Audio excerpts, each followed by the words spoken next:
एक बार की बात है, एक नौजवान लड़का था जो हर साल नए संकल्प बनाता था। कभी कहता कि सुबह जल्दी उठूंगा, कभी बोलता कि मोबाइल छोड़कर पढ़ाई करूंगा, तो कभी सोचता कि अब हर दिन जिम जाऊंगा। पहले दिन जोश में आग लगती, दूसरा दिन किसी तरह कटता, लेकिन तीसरे दिन सब खत्म। फिर वही पुरानी आदतें, वही पुराना आलस और वही खुद से नाराजगी। क्या आपने भी ऐसा ही महसूस किया है? कुछ शुरू किया हो मगर उसे खत्म करने से पहले ही हार मान ली हो। ऐसा लगता है कि हम में कुछ कमी है, कि शायद हम में विल पावर यानी आत्मिच्छा नहीं है। मगर सच्चाई यह है कि विल पावर भगवान की दी हुई शक्ति नहीं है, ना ही ये किसी खास इंसान में ही होती है। ये एक झूठ है जो हमने खुद को कई सालों से बताया है, और यही झूठ हमारी सबसे बड़ी हार की वजह बनता है। असल में मोटिवेशन सिर्फ एक चिंगारी है, लेकिन अनुशासन वो आग है जो लगातार जलती रहती है। मोटिवेशन आपको शुरुआत करवा सकता है, लेकिन आपका लक्ष्य सिर्फ अनुशासन से ही पूरा होगा। मोटिवेशन कभी कभी आता है, लेकिन अनुशासन, अगर एक बार आपने इसे बना लिया तो ये हर दिन आपके साथ खड़ा रहता है। चाहे थकावट हो, मूड खराब हो, मन ना हो, अगर आप अनुशासित हैं तो आप फिर भी उठेंगे, काम करेंगे और जीतेंगे। आपका जीवन उस दिन बदलना शुरू हो जाएगा जिस दिन आप समझ जाएंगे कि अनुशासन कोई बोझ नहीं है, ये आपकी आजादी की चाबी है। सोचिए, अगर आपको हर काम के लिए किसी मोटिवेशनल वीडियो या किसी की तारीफ की जरूरत न पड़े और आप खुद के लिए हर दिन खुद से लड़कर जीत पाएं, तो आप क्या कुछ नहीं कर सकते? यह किताब उसी सफर की शुरुआत है, एक ऐसी यात्रा की जो आपके अंदर की सबसे बड़ी ताकत को जगा देगी। यहां हम सीखेंगे कैसे हमारे दिमाग की बनावट ही हमें खुद से लड़ने में मदद कर सकती है, कैसे विल पावर को एक मांसपेशी की तरह मजबूत किया जा सकता है, कैसे आदतें बनती हैं और कैसे हम उन्हें अपनी जीत का हथियार बना सकते हैं। और सबसे जरूरी, जब आप गिरेंगे तो कैसे फिर से खड़े होंगे। यह कोई जादू की किताब नहीं है, यह सुपर हीरो बनने की सीधी और सच्ची राह है। और अच्छी बात यह है कि इस रास्ते पर चलने के लिए आपको किसी अलौकिक शक्ति की जरूरत नहीं, सिर्फ एक फैसला चाहिए, अब मैं रुकूंगा नहीं। तो चलिए इस सफर की शुरुआत करते हैं, उस दुनिया में कदम रखते हैं जहां अनुशासन सिर्फ आदत नहीं बल्कि पहचान बन जाता है। और एक बार जब आपने अपनी पहचान अनुशासित बना ली तो कोई भी लक्ष्य आपसे दूर नहीं रहेगा। Chapter 1, the foundation of self discipline. रात के 2 बजे थे। एक लड़का अपने कमरे में बैठा था, मोबाइल की स्क्रीन पर इंस्टाग्राम स्क्रॉल कर रहा था। उसकी किताबें पास ही खुली पड़ी थीं। कल उसका एग्जाम था। मन के अंदर एक आवाज आ रही थी, पढ़ ले वरना पछताएगा, लेकिन उंगलियां शम स्क्रीन से हटने का नाम ही नहीं ले रही थीं। आखिर वो बोला, कल से पक्का, कल से बदलाव, मगर कल कभी नहीं आया। अब सोचिए, ऐसा उसके साथ ही नहीं, हमारे साथ भी होता है। लेकिन क्यों? क्योंकि हमें अनुशासन का मतलब ही ठीक से नहीं सिखाया गया। हमें लगता है कि अनुशासन का मतलब है खुद पर जबरदस्ती करना, जैसे जबरन सुबह उठना, पसंद का खाना छोड़ देना या खुशियां मारकर सिर्फ सही काम करना। लेकिन असलियत कुछ और है। आत्म अनुशासन का मतलब खुद को रोकना नहीं है, बल्कि खुद को चलाना है सही दिशा में। यह कोई सज्जा नहीं है, यह आपकी आजादी का तरीका है। जब आप आत्म अनुशासित होते हैं तब आप हर हाल में अपने फैसलों पर टिके रहते हैं, चाहे मन हो या ना हो, माहौल अच्छा हो या बुरा। आप एक सैनिक की तरह होते हैं, अपने नियम खुद बनाते हैं और उन पर चलना खुद की जिम्मेदारी मानते हैं। अब मान लीजिए कि अनुशासन एक मांसपेशी है। हां, बिल्कुल वैसे ही जैसे आपके हाथ पैर की मांसपेशियां होती हैं। अगर आप इसे रोज थोड़ी थोड़ी मेहनत से इस्तेमाल करेंगे तो ये मजबूत बनेगी। लेकिन अगर हर वक्त इससे काम लेते रहेंगे बिना आराम दिए तो ये थक भी जाएगी। इसलिए जरूरी है कि आप छोटे छोटे अभ्यासों से शुरुआत करें। सुबह 10 मिनट पहले उठना, एक बार में 30 मिनट फोकस करना, एक बुरी आदत को एक दिन के लिए छोड़ना, ये सब छोटे कदम होते हैं जो मिलकर आपको मजबूत बना देते हैं। अब आता है असली game changer, identity first approach. यानी पहले ये तय करो कि तुम हो कौन। अगर आप खुद को मैं आलसी हूं, मुझसे नहीं होगा, मैं बहुत भावुक हूं कहेंगे, तो चाहे जितने मोटिवेशनल वीडियो देख लो फर्क नहीं पड़ेगा। लेकिन अगर आप अपनी पहचान बदलते हैं, मैं एक अनुशासित इंसान हूं, मैं जो सोचता हूं वो करता हूं, मैं अपनी मेहनत का राजा हूं, तो आपका दिमाग उस पहचान के हिसाब से काम करने लगता है। इसीलिए आज का एक्शन स्टेप यह है, अपनी अनुशासित पहचान खुद से लिखो। एक पेन लोअर लिखो, मैं एक ऐसा इंसान हूं जो हर दिन खुद को बेहतर बनाता है। मैं अपने नियम खुद बनाता हूं और खुद उस पर चलता हूं। मैं मुश्किल समय में भी टिके रहने वाला इंसान हूं। हर सुबह इस लाइन को पढ़ो और महसूस करो। दिन ब दिन ये पहचान आपके भीतर रच बस जाएगी। तो याद रखो, अनुशासन कोई जन्मजात ताकत नहीं है, ये एक आदत है, एक मांसपेशी है और सबसे बढ़कर एक पहचान है। और जो अपनी पहचान को अनुशासित बना लेता है वो दुनिया की कोई भी ऊंचाई छू सकता है। Chapter 2, the neuroscience of will power. कल्पना कीजिए, सुबह 5 बजे का समय है, अलार्म बजता है। एक लड़का बिस्तर पर आंखें खोलता है। मन कहता है, उठ जा, जिम जाना है, तुझे फिट होना है, तुझे कुछ कर दिखाना है। लेकिन तभी दूसरा मन कहता है, थोड़ा और सो ले, कल से पक्का। और वो फिर कंबल ओढ़ लेता है। अब सोचिए, ऐसा क्यों हुआ? क्या उस लड़के को पता नहीं था कि जिम जाना जरूरी है? क्या उसके इरादे कमजोर थे? नहीं, असली खेल उसके दिमाग के अंदर चल रहा था। हमारा दिमाग 2 हिस्सों में काम करता है। एक हिस्सा होता है इंस्टेंट, यानी झटपट फैसले लेने वाला, इंपल्सिव ब्रेन, और दूसरा होता है सोच समझकर निर्णय लेने वाला, रैशनल ब्रेन। इंपल्सिव ब्रेन कहता है जो अच्छा लगे अभी वही करो।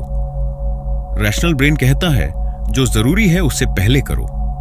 और इन दोनों की लड़ाई में जो जीतता है वही हमारी दिशा तय करता है। इस लड़ाई का सबसे बड़ा हथियार होता है डोपामिन, यानी खुशी और इनाम की भावना। जब हम इंस्टाग्राम पर एक रील देखते हैं, फिर दूसरी, फिर तीसरी, हमें अंदर ही अंदर डोपामिन मिल रहा होता है, मजा, आराम, तसल्ली। इसीलिए हम उसमें फंस जाते हैं। दूसरी तरफ होता है सेरोटोनिन, जो स्थायी शांति, संतुलन और संतुष्टि देता है। और इन सब के ऊपर बैठा होता है हमारा प्रीफ्रंटल कॉर्टेक्स, वो हिस्सा जो निर्णय लेता है, कहता है रुको, ये काम जरूरी है, आगे बढ़ो। लेकिन दिक्कत तब होती है जब हमारी इच्छा शक्ति, विल पावर, थक जाती है। जी हां, इच्छा शक्ति भी एक बैटरी की तरह होती है। दिन की शुरुआत में जब आप उठते हैं तब वो चार्ज होती है। लेकिन हर छोटे फैसले पर, क्या पहनूं, क्या खाऊं, किससे बात करूं, किस नोटिफिकेशन को चेक करूं, थोड़ी थोड़ी बैटरी खर्च होती जाती है। अब अगर सबसे मुश्किल काम आप दिन के उस वक्त करने की कोशिश करेंगे जब आपकी इच्छा शक्ति डगमगा रही हो, तो असफल होना तय है। यही वजह है कि ज्यादातर लोग रात में पढ़ने बैठते हैं और 10 मिनट में मोबाइल चला लेते हैं। तो इसका इलाज क्या है? Smart planning. आपका एक्शन स्टेप यह है, अपने सबसे जरूरी और कठिन काम दिन की शुरुआत में शेड्यूल करें, जब आपकी इच्छा शक्ति सबसे ताजा होती है। उदाहरण, अगर पढ़ाई करनी है, सुबह 6 से 8 बजे का स्लॉट बना लो। जाना है, सुबह उठकर सबसे पहले जाओ। अगर कोई नई आदत शुरू करनी है, उसे दिन की शुरुआत में लाओ, न कि रात के कोने में। इच्छा शक्ति को बर्बाद मत करो मोबाइल स्क्रॉल में या बेकार की बातों में। उसे बचाओ अपने मिशन के लिए। और सबसे जरूरी बात, खुद को दोष मत दो अगर कभी आप फेल हो गए। यह कमजोरी नहीं है, यह सिर्फ विज्ञान है। अब जब आप ये साइंस जानते हैं तो इसे अपने हक में इस्तेमाल करो। आपका दिमाग एक मशीन है और अब आप उसके मास्टर बनने जा रहे हैं। अब से आपकी इच्छा शक्ति आपके इशारों पर काम करेगी, ना कि आपकी आदतें आपकी इच्छा शक्ति को कुचलेंगी। Chapter 3, destroying procrastination at the root. क्या आपने कभी किसी जरूरी काम को बार बार टालते हुए खुद से यह कहा है, मैं बहुत आलसी हूं?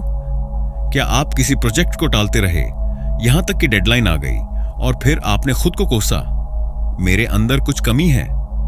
अगर हां, तो एक बात आज दिमाग में ठोक लो, आप आलसी नहीं हैं। आप सिर्फ अपने इमोशंस को मैनेज नहीं कर पा रहे।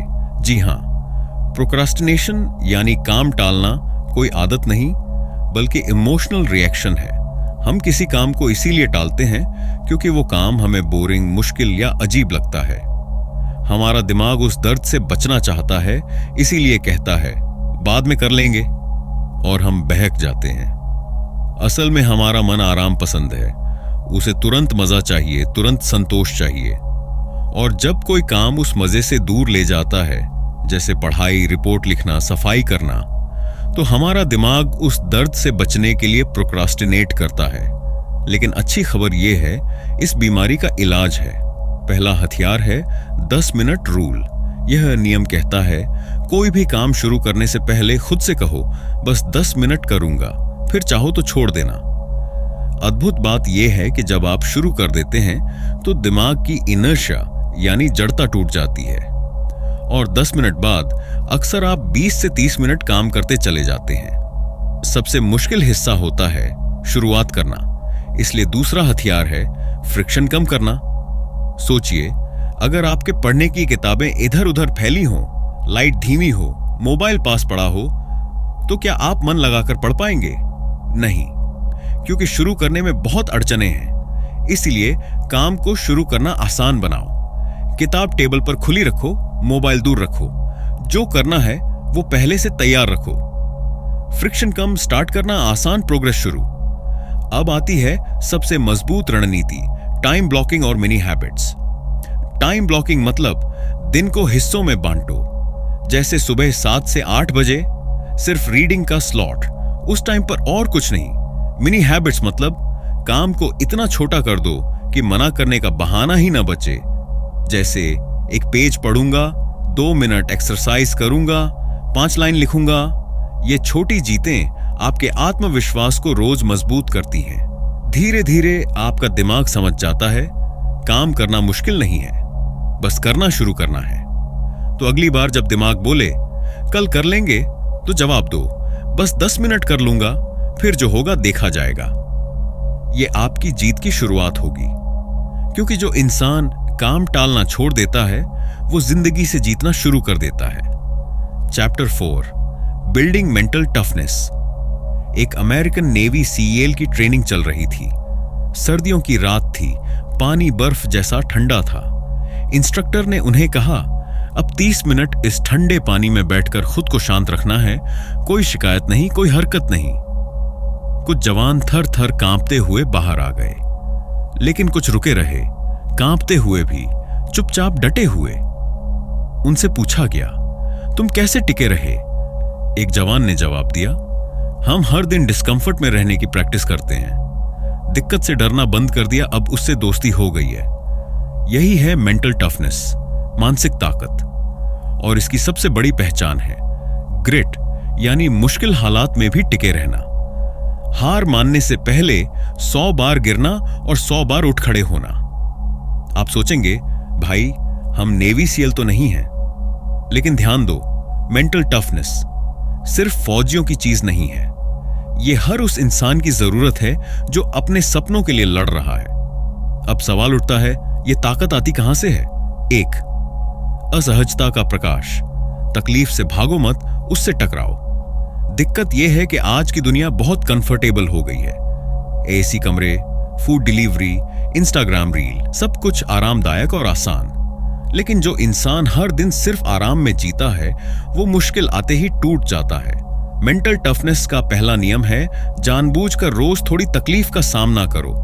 ठंडे पानी से नहाओ, बिना मोबाइल 1 घंटा रहो, सुबह जल्दी उठो, थकते हुए भी 10 मिनट एक्स्ट्रा मेहनत करो।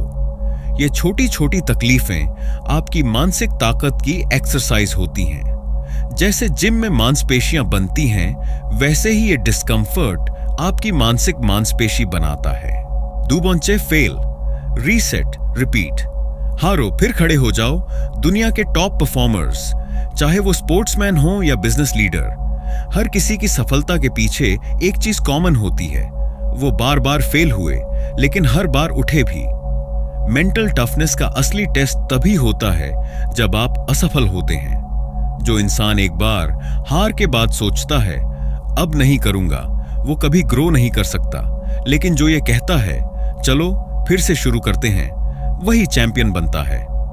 आपका मंत्र होना चाहिए, फेल होना मंजूर है, लेकिन हार मानना नहीं। 3.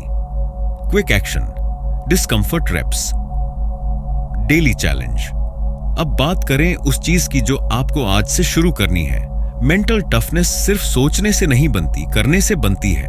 हर दिन अपने लिए एक डिस्कंफर्ट रेप चुनिए, यानी कोई ऐसा काम जो थोड़ा मुश्किल, थोड़ा असहज हो, लेकिन आप कर सकते हो। कुछ आइडिया: 5 मिनट मेडिटेशन बिना किसी डिवाइस के, सुबह 6 बजे उठना बिना स्नूज दबाए, 10 मिनट बिना शिकायत कोई कठिन काम करना, किसी से माफी मांगना या सच बोलना जो आप टालते आ रहे थे। चुनौती: हर दिन एक डिस्कंफर्ट रैप करो 30 दिन तक। कोई बहाना नहीं, कोई ब्रेक नहीं, खुद को रोज एक बार असहज माहौल में डालो। इस एक चैलेंज से आपके भीतर वो ताकत उभर कर आएगी जो आज तक छिपी हुई थी। याद रखो, मेंटल टफनेस मतलब कोई जादू नहीं है, ये कोई बॉर्न टैलेंट नहीं है। ये तो एक आदत है, हर दिन थोड़ा मुश्किल झेलने की, हर दिन खुद को थोड़ा बेहतर बनाने की। जो इंसान खुद से लड़ना सीख जाता है, दुनिया उसकी जीत रोक नहीं सकती। Chapter 5, systems not goals. Rahul ने नए साल की पार्टी में सबके सामने जोर से कहा, इस साल मैं फिट हो जाऊंगा, रोज जिम जाऊंगा, जंक फूड बंद करूंगा और 6 पैक बना लूंगा। सभी ने तालियां बजाईं। एक हफ्ता बीता, राहुल हर दिन जिम गया। दूसरे हफ्ते कभी गया कभी नहीं, तीसरे हफ्ते बस बहाने, चौथे हफ्ते जिम का बैग भी नहीं देखा। अब आप सोचिए, क्या राहुल का लक्ष्य, गोल गलत था? नहीं, उसका इरादा भी सच्चा था। फिर क्या हुआ? असल में लक्ष्य तय करना आसान है, उसे पूरा करना मुश्किल नहीं, अगर आपके पास सिस्टम हो। लक्ष्य और सिस्टम में फर्क क्या है? गोल है, मुझे 10 किलो वजन कम करना है। सिस्टम है, मैं हर सुबह 7 बजे 30 मिनट वॉक करूंगा और रात 9 बजे से पहले खाना खा लूंगा। गोल आपको दिशा दिखाता है, लेकिन सिस्टम आपको रोज उस दिशा में बढ़ाता है। टॉप एथलीट, बिजनेस लीडर, कलाकार, सबकी कामयाबी के पीछे यही राज है। उनके पास सिस्टम होता है जो रोज के छोटे फैसलों को आसान और ऑटोमेटिक बना देता है। आदतें जो सफलता को ऑटोमेटिक बना देती हैं। जब आप रोज छोटे छोटे काम करते हैं, जैसे सुबह बिस्तर ठीक करना, हर दिन 20 मिनट पढ़ना, खाने से पहले पानी पीना, ये छोटी आदतें मिलकर एक सिस्टम बनाती हैं।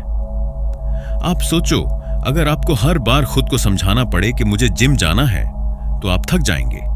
लेकिन अगर ये आपकी आदत बन गई, तो आप सोचने के बिना कर लेंगे। आदत ऑटो पायलट सफलता। और ऐसी ही एक आदत होती है जिसे कहते हैं कि स्टोन हैबिट। ये वो आदत है जो बाकी जिंदगी को भी सुधार देती है। उदाहरण, सुबह जल्दी उठने की आदत। टाइम मिलेगा पढ़ने, कसरत करने, प्लानिंग करने के लिए। हर रात 15 मिनट रिव्यू करने की आदत, दिन भर की प्रगति साफ दिखेगी। हर दिन एक्सरसाइज, ऊर्जा, आत्मविश्वास और नींद सब सुधरती है। एनवायरमेंट डिजाइन, माहौल ऐसा बनाओ कि सिस्टम खुद चले। अब सोचिए, अगर जिम का बैग तैयार रखा हो, हेल्दी खाना फ्रिज में हो, मोबाइल पर टाइम लिमिट लगी हो, तो आप सही काम करने की संभावना 3 गुना बढ़ा लेते हैं। आपका माहौल आपकी इच्छा शक्ति से ज्यादा ताकतवर होता है। इसलिए माहौल को अपने पक्ष में बनाओ। मोबाइल अलग कमरे में रखो पढ़ते वक्त। हेल्दी चीजें आंखों के सामने रखो। वाटर बॉटल हमेशा टेबल पर रखो। क्विक एक्शनेबल, अपनी कीस्टोन हैबिट चुनो और लगाओ। अब आपको आज ही एक काम करना है। अपनी लाइफ की एक कीस्टोन हैबिट पहचानो और उसे अगले 7 दिन के लिए सेट करो। उदाहरण, सुबह उठते ही 5 मिनट मेडिटेशन, रात 10 बजे तक स्क्रीन बंद, हर दिन 15 मिनट वॉक, हर रात 3 पॉजिटिव बातों की लिस्ट। 7 दिन तक बस उस एक आदत को पकड़ो, टूटने मत दो। फिर देखना कैसे आपकी पूरी जिंदगी का सिस्टम बनना शुरू हो जाएगा। याद रखो, लक्ष्य सिर्फ सपना दिखाते हैं, लेकिन सिस्टम आपको उस सपने तक पहुंचाते हैं। इसलिए अब से सवाल ये मत पूछो मेरा गोल क्या है, बल्कि पूछो मेरा सिस्टम क्या है।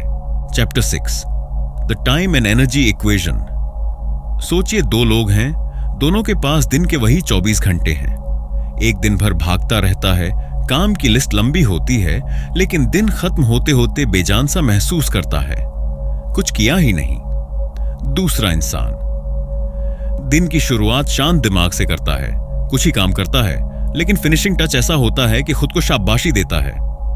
आज असली काम हुआ। फर्क कहां है? फर्क है सिर्फ समय की नहीं, ऊर्जा की मैनेजमेंट में।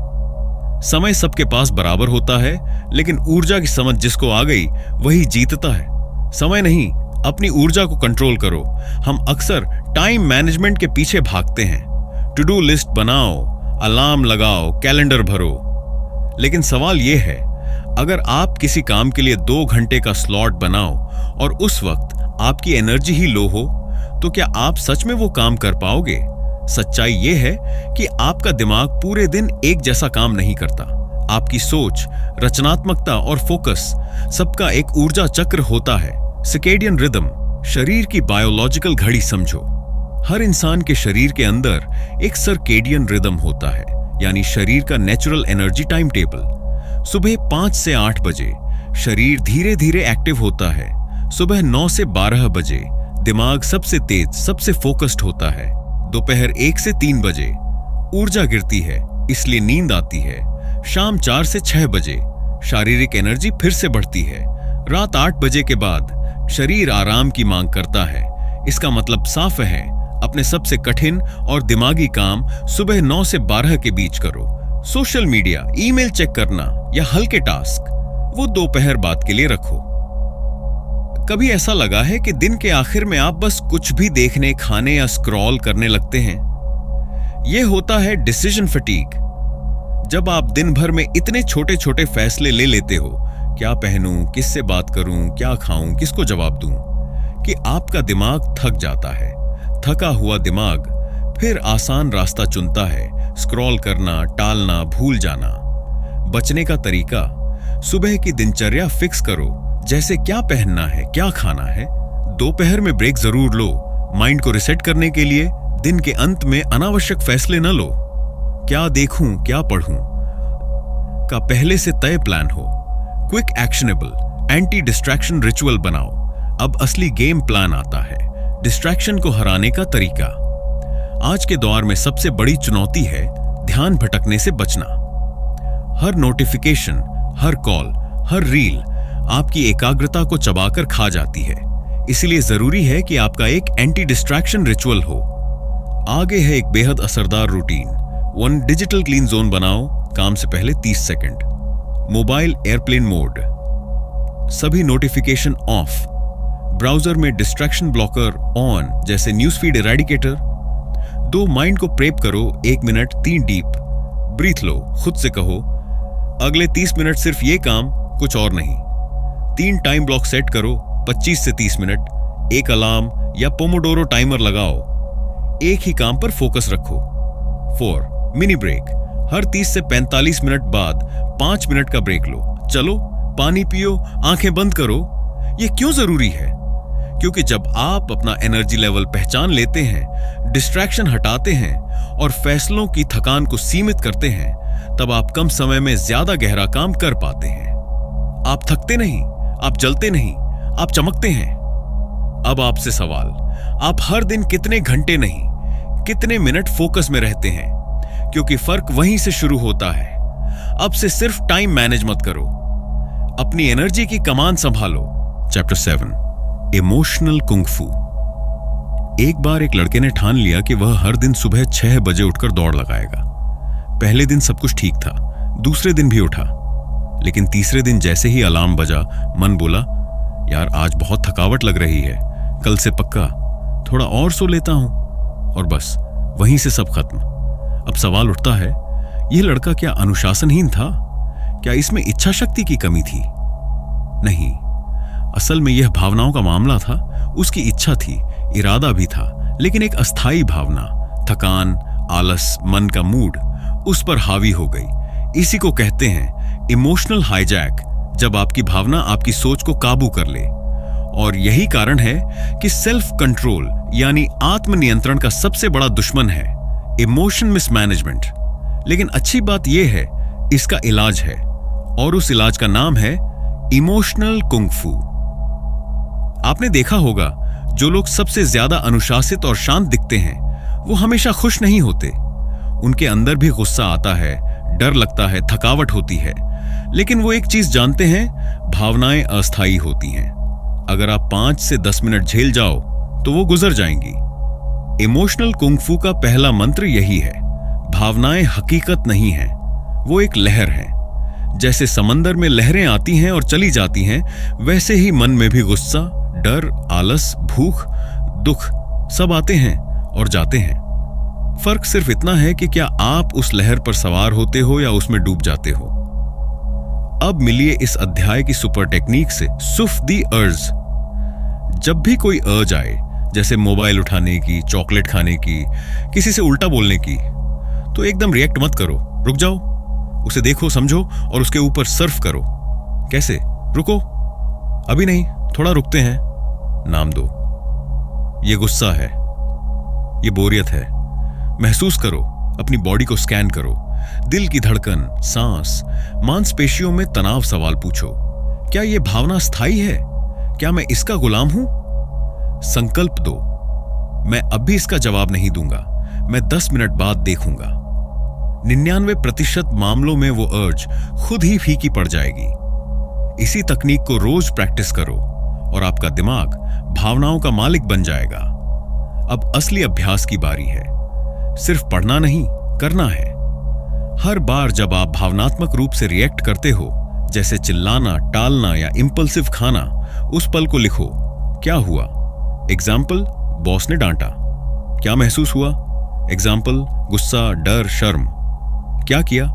एग्जाम्पल, चुप रह गया, काम टाल दिया। क्या बेहतर विकल्प हो सकता था?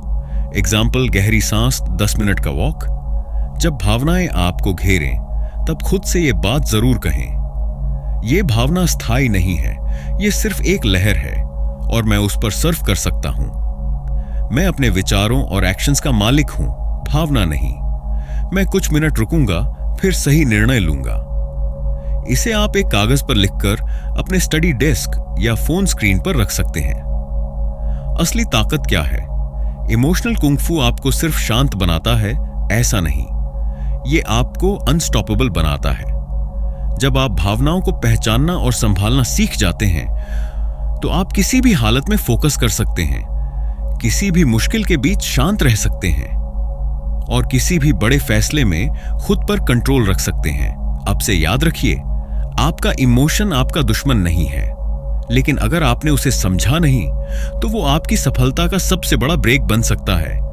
इमोशनल कुंग-फू सीखो और अपनी इच्छा शक्ति को सुपर पावर बना दो। Chapter 8, when you fall off, get up faster. कल्पना कीजिए आप 10 दिन तक पूरी लगन से सुबह जल्दी उठे, पढ़ाई की, जिम गए, खुद को प्राउड महसूस किया।